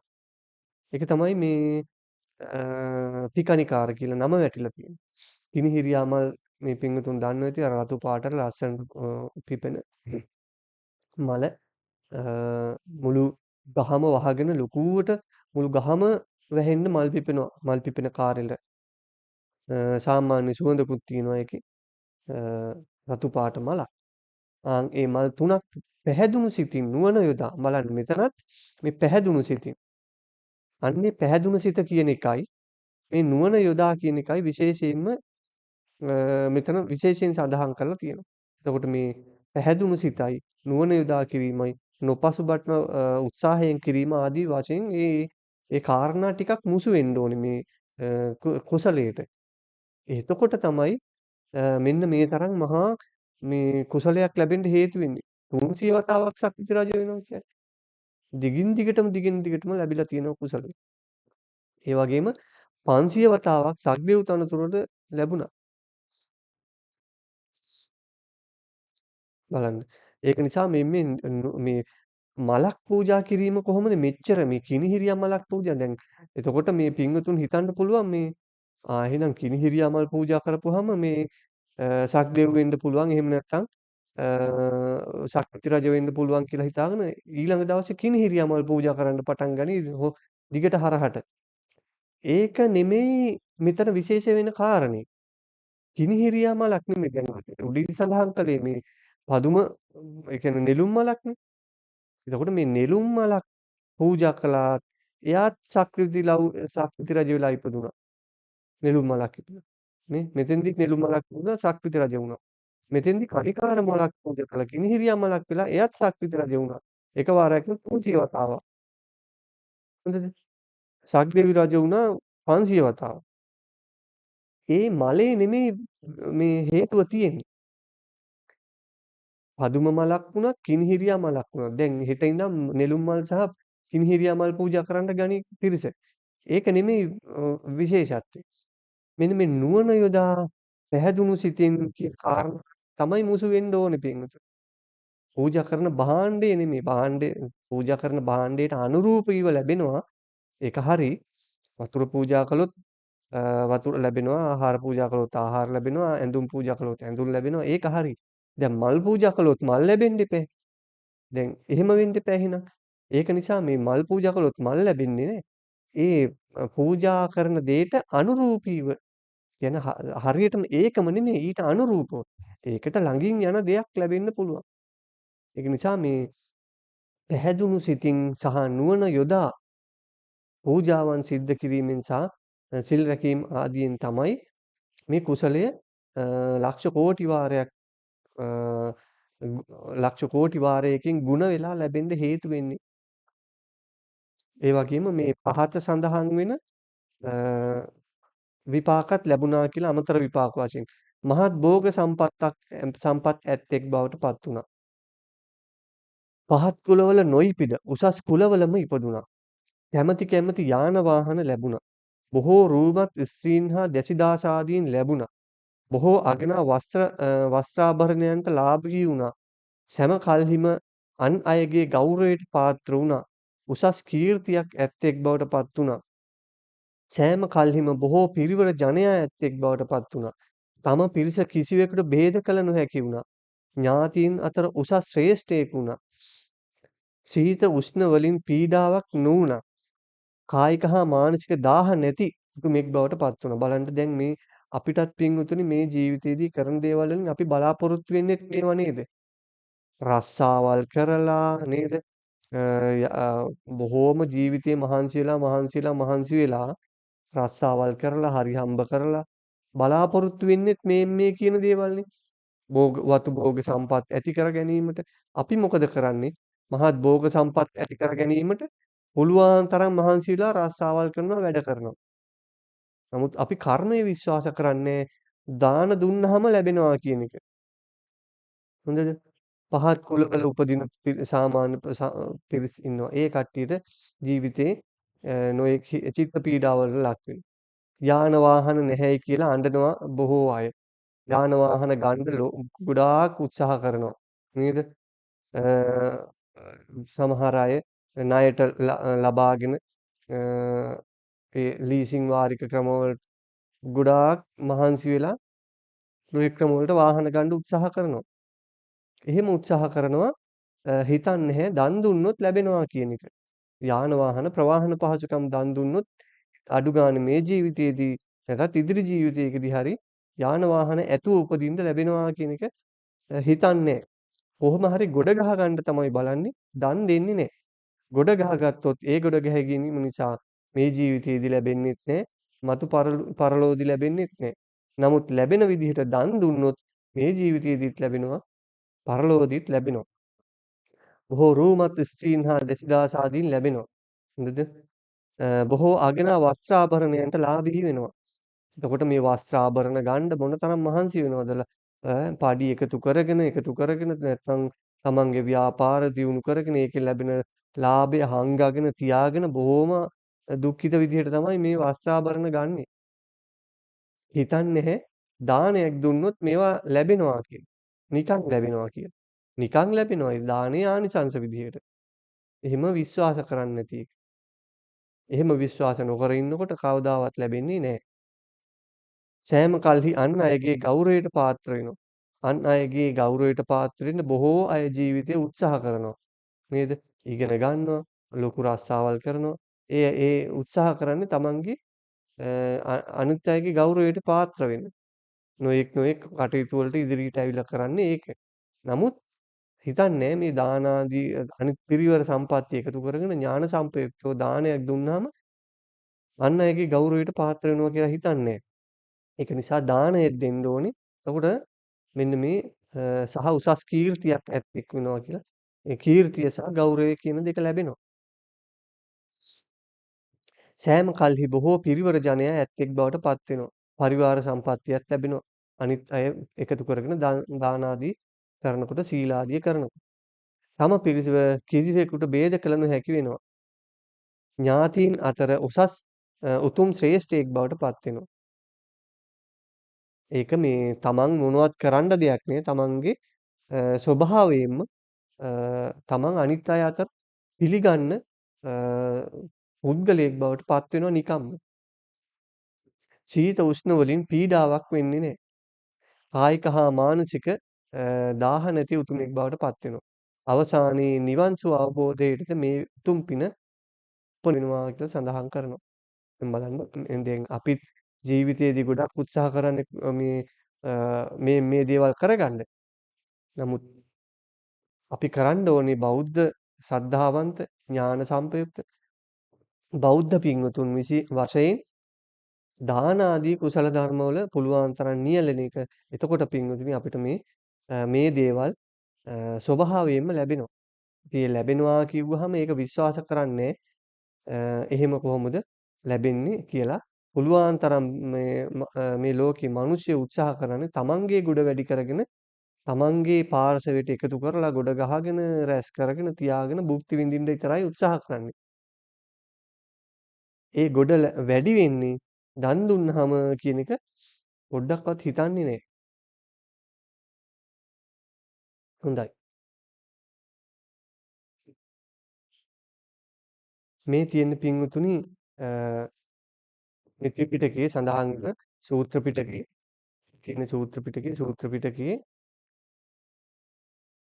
සූත්‍ර පිටකයේ කොටස් 15ක් සඳහන් වෙනවා. මේ කුද්දක පාඨ, ධම්මපදය, උදාන පාළි, ඉතිවුත්තක, සූත්‍ර නිපාතේ, විමානවත්තු, පේතවත්තු ඔහොම කියලා ගොඩාක් සඳහන් වෙනවා. ඒකේ අපදාන පාළිය කියලා අවසාන සඳහන් වෙන අපදාන පාළියේ තේරී අපදාන කියන එක යටතේ අපි මේ පින්වතුන්ට දේශනාවට සම්බන්ධ කරගන්න කල්පනා කළා. මේ තේරී අපදානවල සඳහන් වෙන එක්තරා තෙරණියන් වහන්සේ කෙනෙකු අ, කරපු කුසලයක් හේතුවෙන් උන්වහන්සේට ලැබුණ විපාකයක් සඳහන් කරලා තියෙනවා. අපි ඒක සඳහන් කරනවා මේ අවස්ථාවේදී. තේරී අපදාන මේ උප්පලදායිකා අපදානය කියලා. උප්පලදායිකා අපදානය. තේරී අපදානය. අරුණවතී නගරයේහි අරුණ නම් රජෙක් විය. ඒ රජුට භාර්යාව වූ මම එක්තැන සිත් අලවා වාසය කරමි. එකල්හි මම රහෝගතව හිඳ මෙසේ සිටීමි. එයාට පරිවිතර්කයක් හිතක් ඇති වෙනවා. යම් හේකින් මා විසින් කළ ගෙන යා යුතු කුසලයක් නැද්ද? එහෙයින් මහත් තැවුල් ඇති කටුක වූ කැකුළු පියවි ඇති ඉතා දරුණු නිරයට ඒකාන්තයෙන් යන්න වෙනවා. ඒ කියන්නේ මං කුසල් කළේ නැත්නම් මේ නිරයට යන්න සිද්ධ වෙනවා කියලා මෙයාට හිතෙනවා. මෙහිලා මට සැකයක් නැති. ඒ කියන්නේ අනිවාර්යයෙන්ම මට අපාය යන්න තමයි වෙන්නේ කියලා හිතෙනවා. මම මෙසේ සිත පහදවාගෙන රජු සමීපයට ගොස් මේ වදන් කීමි. දේවයන් වහන්සේ අපි ස්ත්‍රීහු නම් සෑම කල්හි පුරුෂයන් අනුව ගියම්හ ක්ෂත්‍රියය මට එක් මහණෙකු දුන මැනවයි වළඳවන්නෙමි. ඒ කියන්නේ මෙයා රජතුමාට ගිහිල්ලා කියනවා මේ කාන්තාව මේ රාජකුමාරිය රජිනිය කියනවා රජතුමනි මට මේ ස්වාමීන් වහන්සේ කෙනෙක් ගෙනල්ලා දෙන්න රජමැදුරට උන්වහන්සේට මේ දානයක් පූජා කරන්න කැමතියි කියලා කියනවා. ඊට පස්සේ එකල්හි රජු වැඩූ ශ්‍රද්ධා ඉඳුරන් ඇති මහණෙකු මට දින ඒ කියන්නේ රජතුමා ස්වාමින් වහන්සේ කෙනෙක්ව ආයාචනා කරලා වඩම්මවනවා ඔබගේ පාත්‍රයගෙන උතුම් ආහාරින් පිරවීම. හොඳ මේ රාජ භෝජන පුරවලා දෙනවා පූජා කරනවා. උතුම් ආහාර පුරවා මම දහසක් අගනා මහස් වස්ත්‍රයකින් වසා සතුටු සිත් ඇතිව දිනුනි.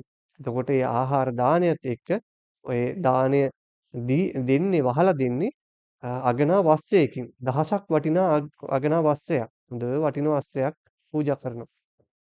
මොනවට කළ ඒ පින්කමින්ද චිත්ත ප්‍රනිදියෙන්ද මම මිනිස් කය හැරපියා තව්තිසා දෙව්ලොවට ගියෙමි. එතකොට යා ඒ පිනින් තව්තිසා දිව්‍ය ලෝකේ ඉපදුනාලු මරණින් මත්තේ ගිහිල්ලා. දහසක් දෙව් රජුන්ට මෙහෙසි බව කලෙමු. දහසක් සක්විත්තනට මෙහෙසි බව කලෙමු. ඒ කියන්නේ මෙයා ශක්‍ර දේවේන්ද්‍රයා වෙලා ඉපදිලා තියෙනවා. ශක්‍ර දේවේන්ද්‍රයා නෙමෙයි. ශක්‍ර දේවේන්ද්‍රයන්ගේ අග්‍ර මහේශිකාව බවට පත් වෙලා තියෙනවා. ඊට පස්සේ සක්විති දහසක් සක්විති රජවරුන්ට මහේශිකාව වෙලා ඉපදිලා තියෙනවා. ඒ කියන්නේ උපදින ජීවිතයක් ගානේ සක්විති රජතුමාගේ අග්‍ර මහේශිකාව වෙලා ඉපදිලා තියෙනවා. මහත් වූ ප්‍රදේශ රාජ්‍ය ගණනින් අසංකේය වේ. මහා මේ අසංකේය ගණන් ලක්ෂ කෝටි ප්‍රකෝටි ගණනක් රාජ්‍යවලට උරුමකම් කියලා තියෙනවා. ඒ කුසලයාගේ එයින් අන්‍ය වූ නන්මදෑරුම් බොහෝ කර්මඵලය විය. මාගේ පැහැය උපුලකට බඳු විය. එයා නෙළුම් මේ මානෙල් මලක පාටට ලස්සන මානෙල් මලක් වගේ ලස්සන ශරීරයක් හැලිලා. අභිරූප වූ දැකුම් කළු වූ සර්වාංග සම්පන්න අභිජාත වූ ශෝභාවත් ස්ත්‍රියක් වීමි. එයා බොහෝම ලස්සන ස්ත්‍රියක් බවට පත් වෙලා තියෙනවා. ප්‍රසාද එළවන දැකුම් කළු කෙනෙක් දැක්වහම ඕන කෙනෙකුගේ හිත පිනවන කාන්තාවක් බවට පත් වෙලා. පැසුළු භවය පැමිණි කල්හි ශාක්‍ය කුලෙහි උපන්නමු. මම සුද්ධෝදන පුත්‍රයාගේ ස්ත්‍රීන් දහසකට පාමුක් වූමි. සුද්ධෝදන රජතුමාගේ පුත්‍රයාගේ රජතුමාගේ ස්ත්‍රීන් දහසකට පාමොක් වූමු කියලා කියන්නේ ධර්මයේ දේශනා කරන ස්වාමින් වහන්සේ මේ භික්ෂුණියක් බවට පත් වෙලා තියෙනවා. මම ගිහිගේ කලකිරියේ ශාසනයෙහි පැවිදි වීමි. සත්‍යනි රාත්‍රියට නොපැමිණ චතුරාර්ය සත්‍ය අවබෝධයට පැමිණිවන්න බලන්න අර කුසලයෙන්ම අච්චර මහා දහසක් දෙව් රජුන්ට අගමහේසිකා වෙලා සක්විති රජවරුන්ට අගමහේසිකා වෙලා ඉපදිලා අවසානයේදී බුද්ධ ශාසනයේ පැවිදි වෙලා නිර්වාණයත් අවබෝධ කරගෙන තියෙනවා. සිවුරු පිඬුවා ගිලන්පස හා සෙනසුන්ද පමණ කරන්නට නොහැකි වීම. අර ප්‍රත්‍ය කියන ඒවා කිසිම අගහිඟයක් ලැබිලා නැහැ. ප්‍රමාණයේ ඉක්මවා මේ භික්ෂුණීන් වහන්සේට ලැබිලා තියෙනවා. චීවර හොඳම චීවර. මොකද අර එයා පූජා කළ චීවරය හොඳම චීවරයක් නිසා. පිණ්ඩපාතය හොඳට ලැබිලා තියෙනවා. සේනාසන හොඳට ලැබිලා තියෙනවා. ගිලන්පස කවදාවත් අඩුපාඩු වෙලා නැහැ. මේ පිණ්ඩපාතයගේ අනුසසි මුනිවරයන් වහන්සේ මාගේ යම් පූර්ව කුසල කර්මයක් සිහි කරන්නහුද මහා වීරයන් වහන්සේ නුඹ වහන්සේ සඳහා මා විසින් බොහෝ දෑ පරිත්‍යාග කරන ලදී. මෙයින් 31 වැනි කල්පයෙහි එකල යම් ධනක් දුනුද ඒ කියන්නේ කල්ප 31කට කලින් ඒක තරම් කාලයක් මේක විපාක දිදී ඇවිල්ලා තියෙනවා. එයින් දුගතිය නොදනිමි. ඒ කියන්නේ කවදාවත් දුගතියට ගිහිල්ලා නැහැ. අපායේ ගිහිල්ලා නැහැ ඒ කුසලයේ පිණ්ඩපාතයාගේ මේ විපාකයි. දෙව් භවද යලි මිනිස් භවද යන දෙගතියම දනිමි. කවදාවත් මේ දුගතියට ගිහිල්ලා නැහැ. දිව්‍ය ලෝකේ මනුස්ස ලෝකේ තමයි ඉපදිලා තියෙන්නේ. මහා සාර වූ මහත් ධන ඇති දිව්‍ය කුලෙහි උපදිමි. කවදාවත් අඩු කුලවල ඉපදිලා නැහැ. උසස් කුලවල තමයි ඉපදිලා තියෙන්නේ. කුදු මහත් භවයේහි සැරිසරා කුසල මූලයන්ගෙන් මෙහෙවන ලදුව අමනාප අයෙක් නොදකිමි. ඒ කියන්නේ කවදාවත් මෙයත් එක්ක සසරේ කවදාවත් කිසිම කෙනෙක් තරහ වෙලා නැහැ. සොම්නස් සහගිය බැව්හු මේ විපාකයි. අර මොකද එයා දානීය දුන්නේ දුකින්වත් කනගාටුවෙන්වත් තරහ සිතින්වත් නෙමෙයි. අර ස්වාමීන් වහන්සේව රජමැදුරට වඩම්මලා දානේ දුන්නේ බොහෝම පැහැදුණු සිතින් ශ්‍රද්ධා සිතින් සතුටින් ඉපිලී ගිය සිතින් තමයි දානේ දීලා අර සිවුර පූජා කළේ. ඒක නිසා මෙයාත් එක්ක කවුරුත් තරහ වෙලා නැහැ. ඊට පස්සේ සඳහන් කරනවා 이르දියෙහිද දිව්‍ය සෝදාහිද වශී වීමි. මහා මුනිවරයේ චේතෝ පරිඥානෙහි වශී වීමි. මෙයාට මේ අනුන්ගේ සිත් දැන ගැනීමේ හැකියාව ලැබිලා තියෙනවා. පෙර විසූ කඳ පිළිවෙල දනිමි. කියන්නේ පුබ්බේ නිවාසානුස්සති ඥානෙ ලැබිලා තියෙනවා. දිව ඇස පිරිසිදු කරන ලද සියලු ආශ්‍රය ක්ෂය කරන ලද ඒ කියලා කියන්නේ දිබ්බ චක්කු ඥානයත් ලැබිලා තියෙනවා. දැන් පුනර්භවයක් නැත. ඒ කියන්නේ අවසානයේදී උතුම් අරහත්වය ප්‍රාර්ථනා ලාභී වෙලා තියෙනවා. අරහත් බව සාක්ෂාත් කරලා තියෙනවා. මහා වීරයන් වහන්සේ නුඹ වහන්සේ සමීපෙහි අර්ථ ධර්ම නිරුක්තීන්හිද එසේම ප්‍රතිබාණයෙහිද මාගේ ඥානයේ උපන. ඒ නිකම්ම නිකන් රහත් වෙලා නෙමෙයි මේ චත්තු පටිසම්භිදා සහිතව අර්ථ ධර්ම නිරුක්ති පටිභාන කියලා කියන සතර සිව් පිළිසිඹියා ඥාන සහිතව උතුම් වූ අරහත් භාවය ලබලා තියෙනවා. මේ තමයි උප්පලදායිකා මෙහෙණින් වහන්සේගේ කතාව. අද දිනේට සාකච්ඡාවට අපි මාතෘකා කරගත්ත කාණ්ඩේ යම්කිසි කොටසක් අපි සාකච්ඡා කළා. දානේ ආනිසංස පිළිබඳව ඉදිරියේදී සීලය සහ දානේ තවත් කොටසක් සාකච්ඡා කරනවා. තව තව මොන මොන දාන දුන්නොත් මොන මොන විපාකද ලැබෙන්නේ ආදී වශයෙන් ඒවත් ඉදිරියේදී සඳහන් කරනවා. ඒත් එක්කම සීලේ ආනිසංස, භාවනාවේ ආනිසංස, නෙක්ඛම්මේ ආනිසංස, ප්‍රඥාවේ ආනිසංස ඔක්කොම සාකච්ඡා කරනවා ඉදිරියේදී අඩුපාඩුවක් නොවෙන්න. එතකොට මේ කුසලයේ අ ස විපාක වශයෙන් තමයි මේ සඳහන් කරන්නට යෙදුනේ. ඒක නිසා පින්වතුනි අපි නැවතත් සඳහන් කරන්නේ මේ කුසලය කියන එකට හිත පුරුදු කරන්නට ඕනේ. අපිට මේ ජීවිතයේදී කරන සියලුම දේවල් වල ಜಾති දෙකයි සිද්ධ වෙන්නේ පින්වතුනි. එක්ක කුසලයක් එක්ක අකුසලයක්. විපාක වශයෙන් ලැබෙන ඒවා කුසල් අකුසල් අභ්‍යාකත වශයෙන් ලැබෙන්න පුළුවන්. නමුත් අභ්‍යාකත කියන ඒවා අපෙන් ඉතින් ඉටු වෙන්නේ නැහැ. ඒවා විපාක දීලා ඉවර වෙනවා විතරයි. නමුත් අපි කරන දේවල් වලින් ලැබෙන්න පුළුවන් කුසලයක් සහ අකුසලයක් විතරයි. පින්වතුනි කුසලයක් ලැබෙන්නත් පුළුවන් අකුසලයක් ලැබෙන්නත් පුළුවන්. අකුසලයේ කියන එකට පින්වතුනි අපේ සිත නිතරම දුවන ස්වභාවයක් තියෙනවා. මොකද අකුසලයේ හැටි ඒ. අකුසලයේ හැටි නෙමෙයි. මිනිස්යාගේ හැටි තමයි අකුසලයට හිත දුවන එක. ඒ ඇයි අනන්ත සංසාරයේ බහුලව අපි පුරුදු කරලා තියෙන්නේ අකුසලයටම හිත දුවලා.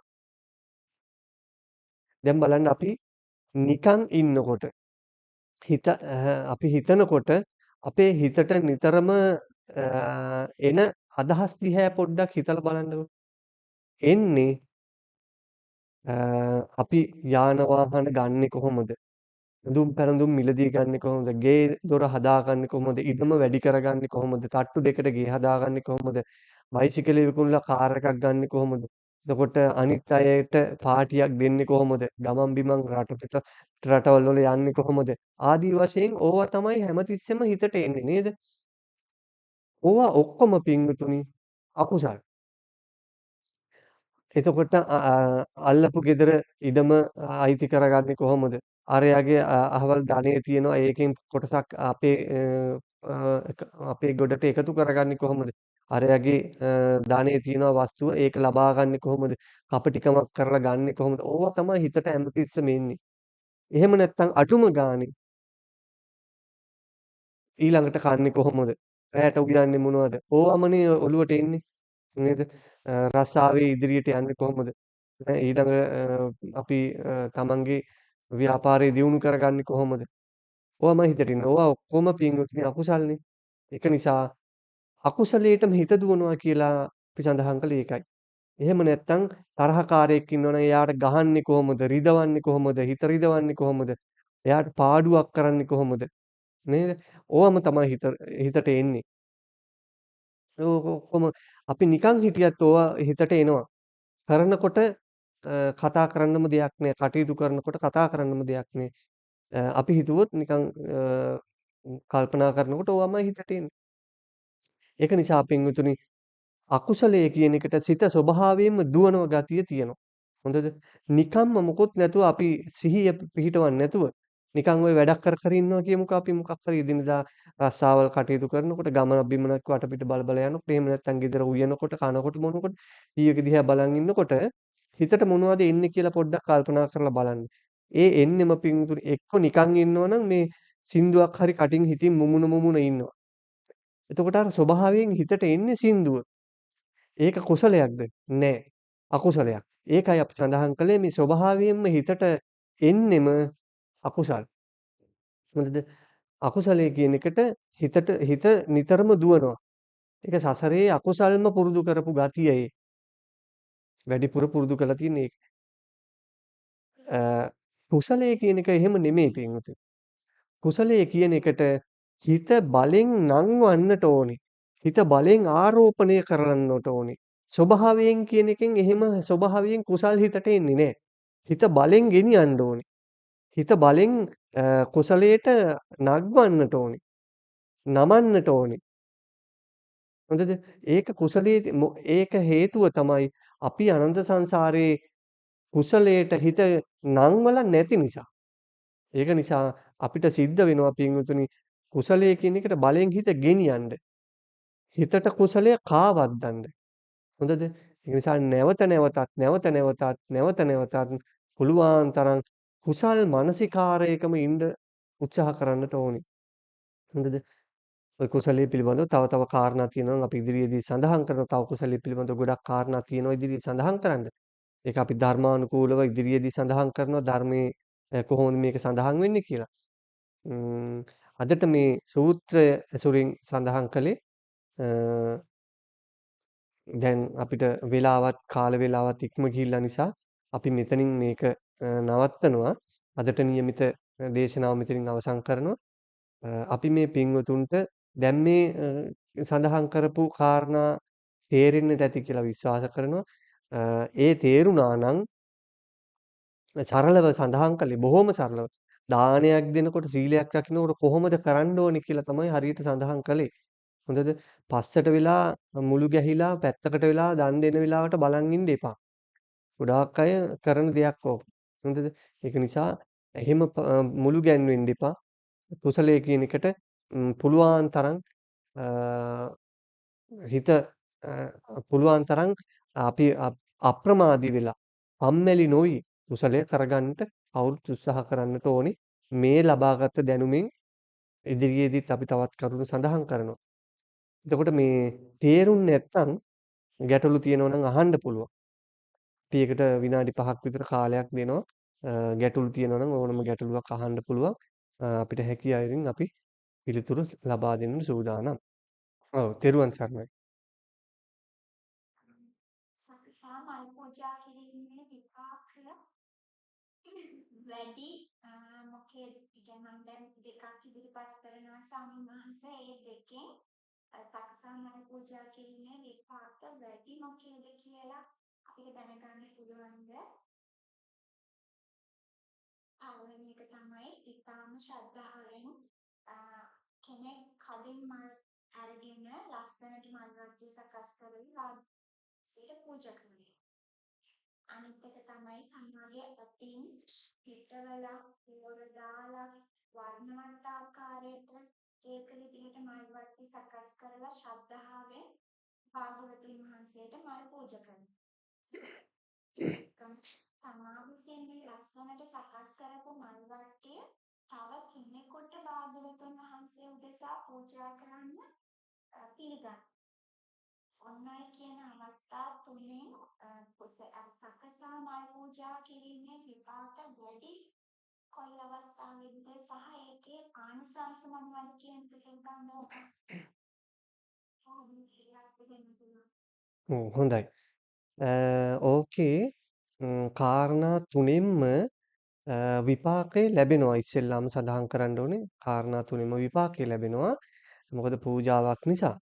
ඒක තමන් තව දැන් උතින්ට දැන් ওই සඳහන් කරපු කාරණාවේ ඉඳන් අපිට හැඟෙන විදිහට අර කඩින් මල් අරගෙන පූජා කිරීම තුන්වෙනි තැනට අපිට දාන්න පුළුවන් නේද? ඒක ගැටලුවක් නැහැ. නමුත් අර කලින් ඉඳන්ම මොකද ඒක ඔය කුසලයක තියෙනවනේ කුසලයක වුණත් අකුසලයක වුණත් පූර්ව මුංචන අපර කියන අවස්ථාවල් තුනක් තියෙනවා. එතකොට කඩින් මල් අරන් පූජා කරනකොට පූර්ව චේතනාව කියන එක නැහැ. නේද? පූර්ව චේතනාව නැහැ නෙමෙයි නැති වෙන්න බොහෝ ඉඩකඩ තියෙනවා. සමහර විට තමන්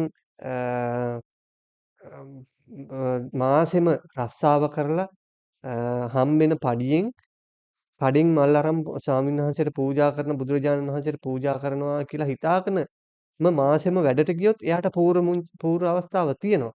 මොකද එයා මුලින්දම්ම කළේ ඒක නිසා. මොකද එයා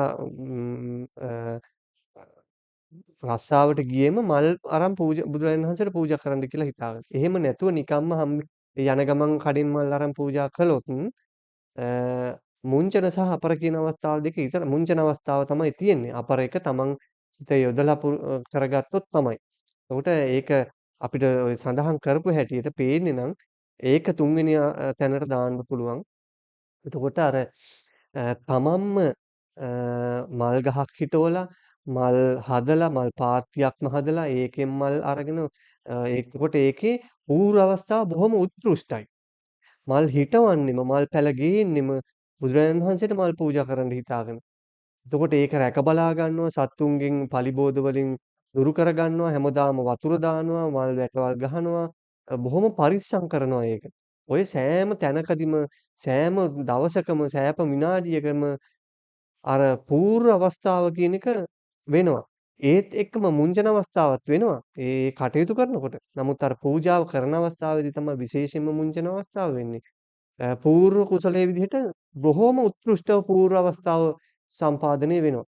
මොකද එතකොට මල් කඩන්න තැන් පටන් ගත්ත තැන් පටන් භාග්‍යතුන් වහන්සේට මේ මල් ටික පූජා කරනවා කියලා මල් වට්ටිය සූදානම් කරන තැන ඉඳන් මල් ටික කඩනකොට මල් ටිකට පැන් ඉහිනකොට ඒක පූජා කරනකොට මල් ගාථා කියනකොට නේද වන්දනා කරන ගාථා කියනකොට ඒ මුංචන අවස්ථාව.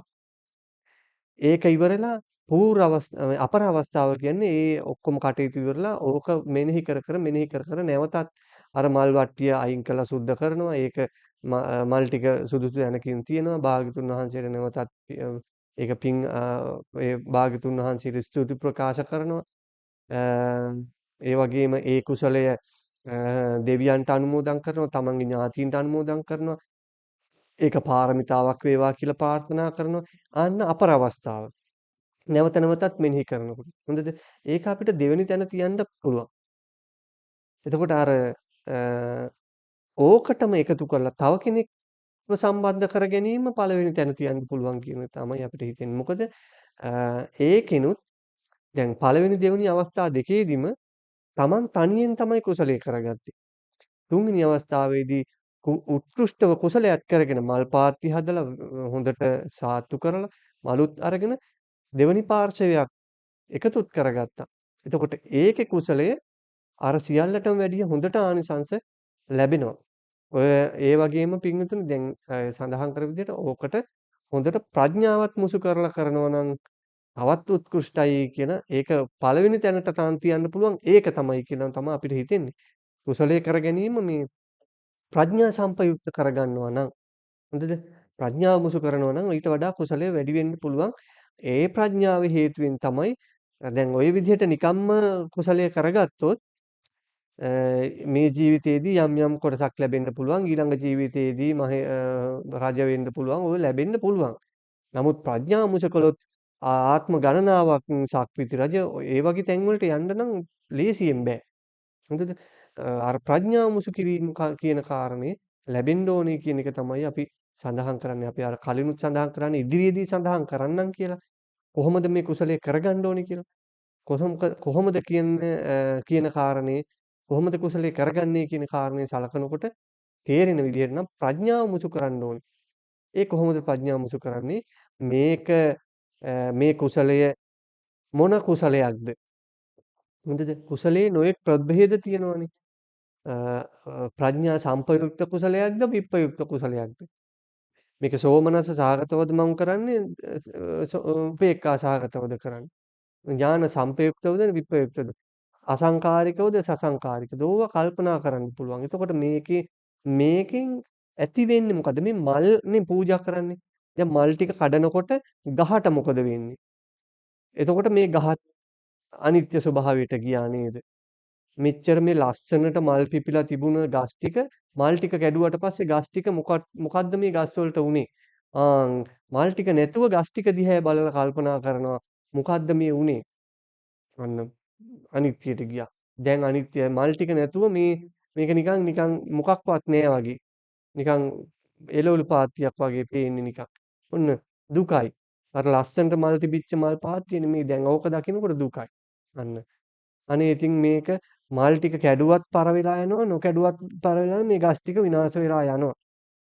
මම හිතුවට මේ මල් පාත්තිය හැමදාම තියෙන්න කියලා එහෙම තියෙන්නේ නැහැ.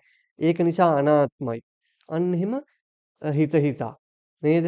එතකොට මම මේ හිතනකොට දැන් මේ මල් ටිකක් බුද්ධ ආසනයේ උඩම පර වෙලා යනවා නේද? ඔය වගේ සම්බුදුරජාණන් වහන්සේට පූජා කළා සම්බුදුරජාණන් වහන්සේත් අතීතයට එකතු වුණා. උන්වහන්සේලාත් පිරිනිවන් වැඩියා.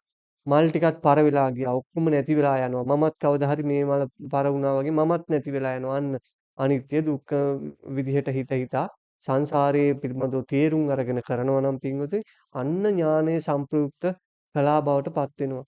ඒ කුසලයේ ආනිසංස සක්විති රජකම දක්වාම යන්න පුළුවන්. ස්වාමීන් වහන්සේ අපි මල් පූජා කරනකොට දැන් අපි මේ මල් වට්ටි සකස් කරන අවස්ථාවේදී බුදු ගුණ ගැන හිතමින් මල් වට්ටි සකස් කරනවා. හ්ම්. පසුව මල් ටික පූජා කරාට පස්සේ අපි අර ඒ ගාථාව තියෙනවනේ නිරෝධ සමාපත්තිතෝ උත්ථිත්වා වියනසින්නම් භගවන්තං අරහන්තං සම්මා සම්බුද්ධ කියන අපේ ගාථාව ඔව්. කියමින් ඒකේ අර්ථය මනසින් නුවණින් මෙනෙහි කරමින් ඒකේ අවසානයේදී අපි මේ සියලු සංස්කාරයන්ගේ අනිත්‍ය දුක්ඛ අනාත්ම භාවය මල් තුලින් අපි දකින්නේ. ඔව්. දෙමෙන් ඒක මෙනෙහි කිරීම තුළ කුෂ්ඨ කුසලයේ අපිට සිද්ධ කරගන්න පුළුවන් නේද සම්. ඔව් ඔව් ඇත්තටම ඔව්. ඒ දැන් ඒ වන්දනා ගාථා පොත් ගාථා හදලා තියෙන්නෙත් ඒකටම තමයි ඒවැයි තේරුමක් තියෙනවනේ නේද? එතකොට ඒ තේරුම තුල තියෙනවා මේ ගැඹුරු යථාර්ථයක් අවබෝධ කර නොගත්ත. නිකම්ම නිකන් මේ මල් පූජා කරලා මේ පූජා වේවා මට අච්චර ලැබේවා මෙච්චර ලැබේවා මට මෙහෙම වේවා එහෙම වේවා කියලා ප්‍රාර්ථනා කරනවට වඩා ඒ ගාථාවන් නුවණින් මෙනෙහි කරමින් සජ්ජායනා කරන එකෙන් වෙන කුසලයේ උත්කෘෂ්ටයි. නිකාම්ම දැන් ඔය ඒක හේතු මෙහෙමයි දැන් බලන්න මල් ටිකක් පූජා කරලා අ දැන් අපි විතරක් නෙමෙයි නේද මල් පූජා කරන්නේ. වෙනත් ආගම් වල අයත් ওই මල් පූජාව කරනවා.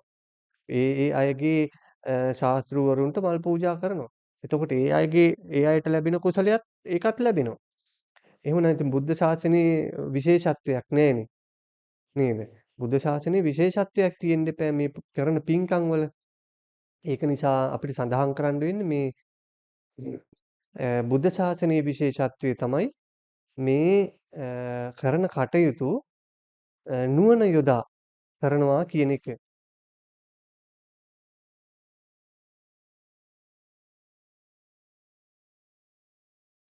ඒ නුවණ යොදා කරනවා කියන එක අපිට මේ ඔය ගාථා සජ්ජායනයේදී මේකේ ගැඹුරින් අර්ථය මෙනෙහි කරමින් කරන්නට පුළුවන්. එහෙම කරනකොට ප්‍රඥාව වැඩෙනවා. ඥාන සම්ප්‍රයුක්ත වෙනවා, නුවණ වැඩෙනවා. එතකොට අපි කරන කුසලයේ උත්කෘෂ්ඨභාවය වැඩි වෙනවා.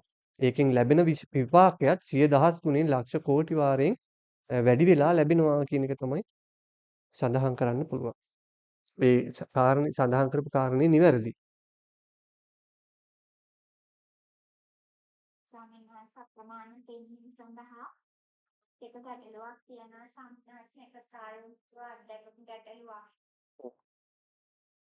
ගුණවත් ස්වාමීන් වහන්සේ නමක් වටින මඟට පාවඩේට මල් ඉසීම තුල ධන ශ්‍රද්ධාවෙන් යුක්තව වෙනවා මේ සරියුත් මොගලන් ආර්ය පරපුරෙන් වැඩෙන ඉතාම සිල්වත් ගුණවත් ස්වාමීන් වහන්සේ නමකට මේ මල් පාවඩේට ඇතිවීම තුල ලැබෙන විපාකය ස්වාමීන් වහන්සේ ගොඩක් අය කියනවා මේ පාවඩේට මල් ඉසීම සුදුසු නැහැ.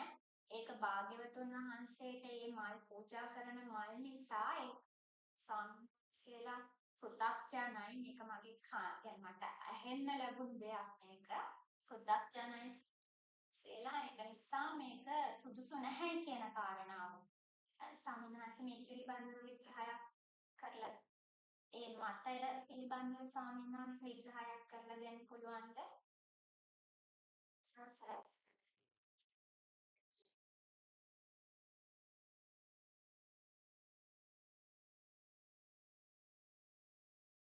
ඔව් ඒක හොඳයි. ඒක මෙහෙමයි. අ දැන් මල් කියන එක අපි භාග්‍යවතුන් වහන්සේට පූජා කරනවා තමයි. එතකොට මල් පූජා කරන එක ඉතින් භාග්‍යවතුන් වහන්සේට විතරක් පූජා කරන්න නෙමෙයි මල් හැදින්නේ නේද? ඒක නිසා දැන් මල් කියන එක භාග්‍යවතුන් වහන්සේට පූජා කරන දෙයක් තමයි. දැන් ওই මල් වලින් වෙන වෙන දැන් එතකොට ඒක මල් වඩම් වලටත් පූජා කරනවානේ. මේ තියනවානේ. එතකොට ඒගොල්ලෝ මොකද කියන්නේ? නේද? ඒක නිසා මේ මල් කියන එක හැදෙන්නේ බඹරු ආදිය සමනල්ලු ඒගොල්ලොත් මල් වලින් රෝන් ගන්නවා. එතකොට මොකද කරන්නේ? නේද? ඕවා තලලා පොඩි කරලා විසික් කරනවා. දැන් මල් මනමාලියගේ අතේ තියෙන මල් එකටත් ඒකක් ගන්නවා. එතකොට ඒගොල්ලෝ මොකද කියන්නේ? ඒ පූජා බුදුරජාණන් වහන්සේට පූජා කරන මල් මනමාලිගේ අතට දෙන එක හොඳද එතකොට? එහෙම නැත්නම් මල් වඩම් වලට දානවා. එතකොට මල ගෙවල් වලට සැරසිලි වලට ගන්නවා. නේද? එතකොට ඒවා හොඳද? එහෙම අහන කට්ටියට ඒවත් කියන්න ඕනේ. ඒවටත් උත්තර දෙන්න එපා. නේද?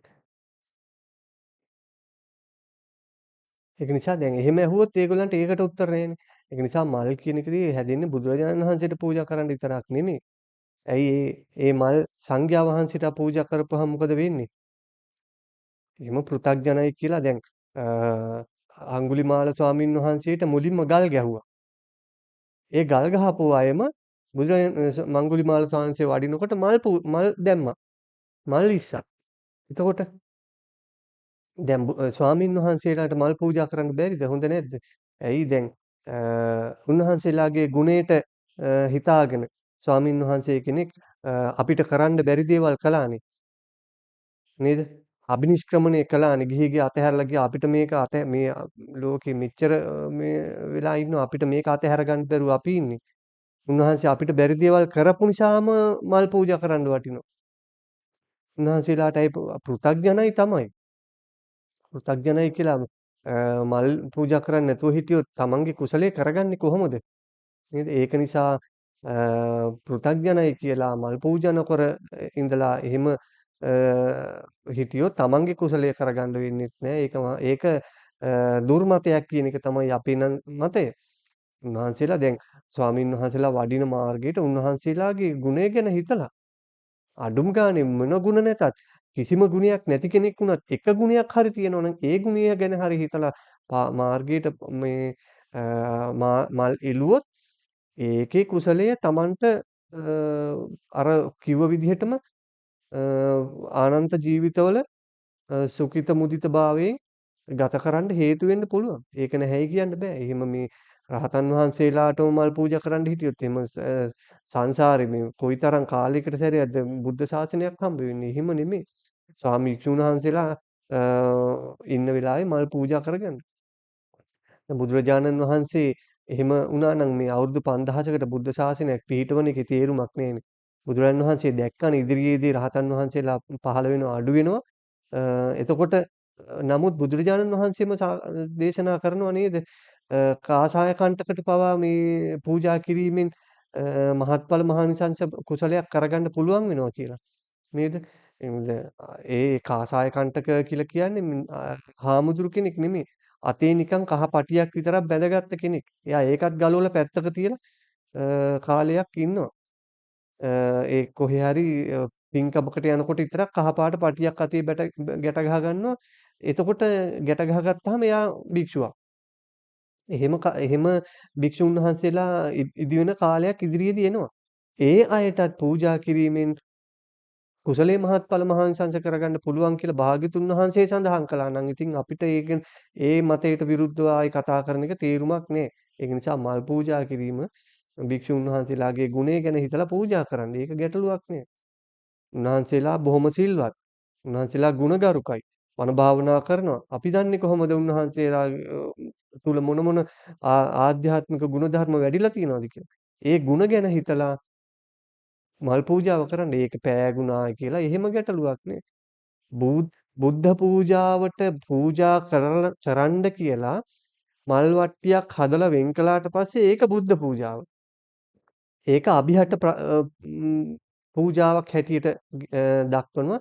ඒ බුදුරජාණන් වහන්සේට පූජා කරන්න කියලා ලෑස්ති කරපු මල් වට්ටියක් වෙන තැනකට යොදන එක සුදුසු නැහැ. ඒක බුදුරජාණන් වහන්සේටම කියලා ලෑස්ති කරපු නිසා. ඒක පූජා කරන්නේ නැත්නම් අයින් කරන එක සුදුසුයි. මොකද ඒක බුදුරජාණන් වහන්සේ වෙන් කරපු නිසා. වෙහෙම වෙන් නොකරපු මල් තියෙනවා නම් සංඝයා වහන්සේලාට පූජා කළා කියලා එහෙම ගැටලුවක් නෑ. ඒකට ඉතින් දොස් කියන්න බෑ. එහෙම පූජා කරලා හරි කුසලයක් කරගත්තොත් ඒක ඉතින් Tamanට තමයි. මල් ටිකක් පාවඩයක් උඩ එලලා හරි මල් ආසනයක් හදලා හරි සාමීන් වහන්සේ කෙනෙක් වඩා හිඳුවලා පුද පූජා කරගෙන ධර්මයක් අහලා කරගත්තොත් ඒ කුසලයේ Tamanට එක එක්කිනා කියන දේවල් අහගෙන මල් පූජා කරන්නේ නැතුව හිටියොත් අර කියපු පුද්ගලයා මොකද කරන්නේ? එයාගේ කුසලයක් වළක්වගෙන අනිත් කෙනාට කුසලයේ කරගන්න දෙන්නෙත් නැතුව හිටියනේ. නමුත් දැන් තමුන් මොකද කරන්නේ? එයා අනුව ගිහිල්ලා අරයා යන අපායටම තමුත් යනවා. මල් පූජාව කළා නම් ඔය නිකන් ලෝකේ කියන එක එක්කිනා කියන දේවල් අහගෙන හිටියොත් එහෙම පිනක්වත් කරගන්න හම්බෙන්නේ නැහැ. එක එක්කිනා කියන දේවල් අහගෙන ඉන්න ඕනේ නැහැ. තමන්ගේ කුසලයේ තමන් කරගන්න. ඕවා නිකන් මේ පුහු මත විතරයි. කුසලයේ කියන එකට එහෙම බාධක පනවන්න පුළුවන් කමක් තියෙන බවක් නම් අපිට තේරෙන්නේ නැහැ. ඒක නිසා මේ ස්වාමින්වහන්සේලා වඩින මාර්ගයට පාවඩේට මල් එළුවා කියලා ඒකේ කුසලයක් මිසක් අකුසලයක් වෙන බවක් සඳහන් කරලා නැහැ. එහෙම මල් පාගනවා කියලා එහෙම එකක් නැහැ. තමන්ගේ කුසලය හොඳින් කරගන්න ඥාන සම්පයුක්තව. අර ඒකට ගරහන අය ඉතින් හැමදාම ජීවිතේව ගරහ ඉඳී. ගරහන අය ඉතින් ඕකට විතර නෑ හැම එකටම ගරහයි. ඉතින් ඒ අය ගරහ ඉඳී. ඉතින් අපිට කරන්න දෙයක් නෑ. අපේ කුසලයේ අපි කරගනිමු.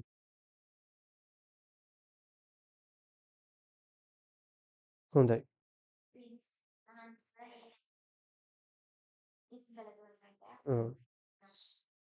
හොඳයි. හොඳයි. එහෙමනම් අපි අදට නියමිත දේශනාව මෙතනින් අවසන් කරමු. පැය එකහමාරක් විතර ගියා පැය වැඩිපුරත්. ඒක නිසා අද දිනේට නියමිත කුසලයේ පිළිබඳව තමයි අපි සාකච්ඡා කරන්නට යෙදුනේ. ඒක නිසා අපි අවසානයේදී මේ පින්වතුන්ට සඳහන් කරනවා තමන්ගේ මේ ලැබිච්ච මනුස්ස ජීවිත කාලය තුළදී අප්‍රමාදීව අප්‍රමාණව පුළුවන් තරම් කුසලයේ සම්පාදනය කරගෙන ඒ වගේම ඒකට විශේෂයෙන්ම අපි සඳහන් කරපු විදිහට මේ ඥානය කියන එක නුවණ කියන එක මුසු කරමින් කුසලයේ කරගන්න නිකම්ම කුසලයේ කරගන්න නැතුව නුවණැතිව කල්පනා කරමින් තමන්ගේ සිදුවෙන අඩුපාඩු වැරදි මගහරවමින් හොඳට කුසලයේ කරගන්න උත්සාහ කරන්න.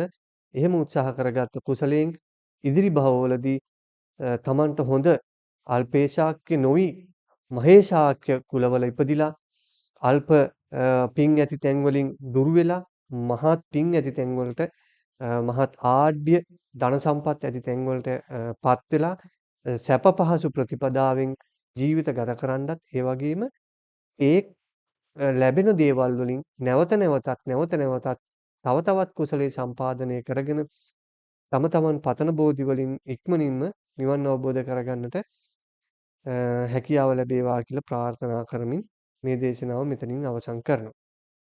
හොඳයි. එහෙමනම් අපි අවසන් කරමු. ඔව්.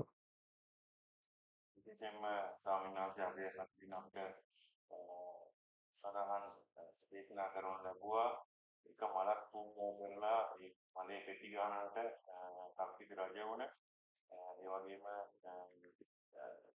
නුවණ යොදා කුසල් කිරීමෙන් පිටි කරගන්න උත්සාහ පින පිළිබඳව සාමාන්‍යයෙන් නවතත් මතක් කරා සූර්ය වතාවක් කප්පිට රජ වුණා කියලා ප්‍රමතක් කරා ඒ වගේම කිනිහිරිය අමාල් තුනක් පූජා කරලා පැහැදිලි සෝණේ යොදා කටයුතු කරලා ඒ විදිහට ඉස්සල විපාකයේ ඉතින් වගේ දාලා පිට පිළිගන්න කරුණු රැස්කී විව ධර්මයේ පිළිබඳව කියන ඒ යම්ුයි ඉන්නක අවශ්‍ය වටපිටාව සම්පාදනය කිරීමෙන් අනිත් අපිට මේ පොසිටිව් බුද්ධිමය දායකත්වය ලබා දුන්න අපි අගොල්ලෝ රටන සාර්ථකව පස්සේ මේ ඉරුදලා මේ වෙනුවෙන්ම පින්තේ අනුමෝදන් කරන මහන්සියටත් පතන්නා වූ බෝධියකින් උන්වහන්සේගේ නිවන් මේ වන කරුණු කාරණා සම්බන්ධ කරගන්න මේ කුසල වලින් ප්‍රාර්ථනා කරමු. ඒ වගේම අපත් කාලයේ මේ වගේ සම්පූර්ණ මාති රෝගාක්‍ර වෙලා ඉන්න තාම කියලා ඉන්නවනම් ඒ තාම කරත් ඉන්නවා. ඉන්නවා කර්ම කරන්නේ මේ ජීවිතේ තුළ නෝදාගෙන තුළම ඉස්ලේ තමයි අපි මේ අවස්ථීයකට දින බවල ඉතින් ඒ නිසා කුසල් ඉරදැරිව කුසල් කරන්නට ඕනින් යුක්තව හිත මෙහෙයවා කුසල් කරන්න හැකියාව ශක්තිය ධෛර්යය කාලවල මේ සෑම සම්බන්ධ වෙන පින්වතුන් සියලුම ලැබේවා. ඉන් ලැබෙන ශක්තිය ස්වාමීන් වහන්සේට අනුමෝදන් වේවා කියලා ප්‍රාර්ථනා කරනවා. ජීවිත සම්පන්නයේ නවෝදයෝපියෝ මේ ගුරුවරු සියලු දෙනාට ඒ වේලාව නාමවා කියලා ප්‍රාර්ථනා කරනවා. සාදු සාදු ප්‍රාර්ථනා සාදු සාදු. හොඳයි. හරි. එහෙනම් සියලු දෙනාට සම්බන්ධ වුණ අයටත් සියලු දෙනාටම තෙරුවන් සරණයි. හොඳයි. තෙරුවන් සරණයි. තෙරුවන් සරණයි.